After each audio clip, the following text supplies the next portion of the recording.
Ka Khasi Student Union KSU Jowai Circle ha ka jingalam morning pasi Vice President Nida Poy Shadab General Secretary ha ka arf khandai trek rampang kilalet banjurip ya ka Govt Girls Hostel kabadan hamantong Jowai ha ka jinglet jurip ka KSU kalap baka ni ka hostel kamlong shu ka basngan ya ki khanna bansa namar kalong ka balajat rathai bat ki kenro ru kilas dang orpat bat bu jing ma ya ki khanna hadien ka jing jurip ka KSU Jowai Circle kalaya kendu bat ka principal jong ka Govt Girls High Secondary School ka balaya thu bana kalyang ki bor penya jong ka school kiladep ban bu da ki jing tho sha ki bor bade khmi bat ki bor bade khmi kilawan jurip mensham snam shu kala pentep ru bakate ka hostel kangyam hadu prapo ngot ki khanna school hendrei namar ka jingjat rathai lahap ban khangno yaka nadu snam arajar khat phra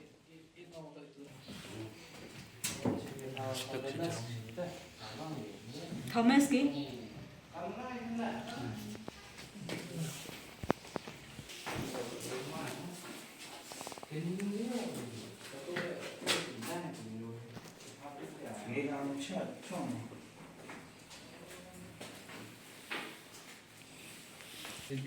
from Govt.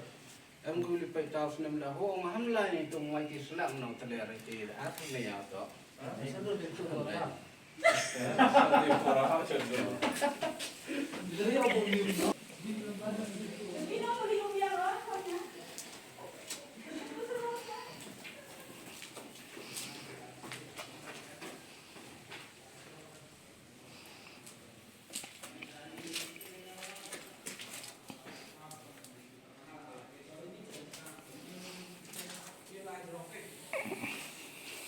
Kami na to ha so be ni boy.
Citizen first is our motto.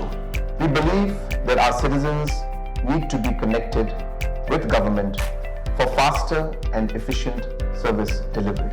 I am happy to announce that we are coming up with a dedicated CM helpline call center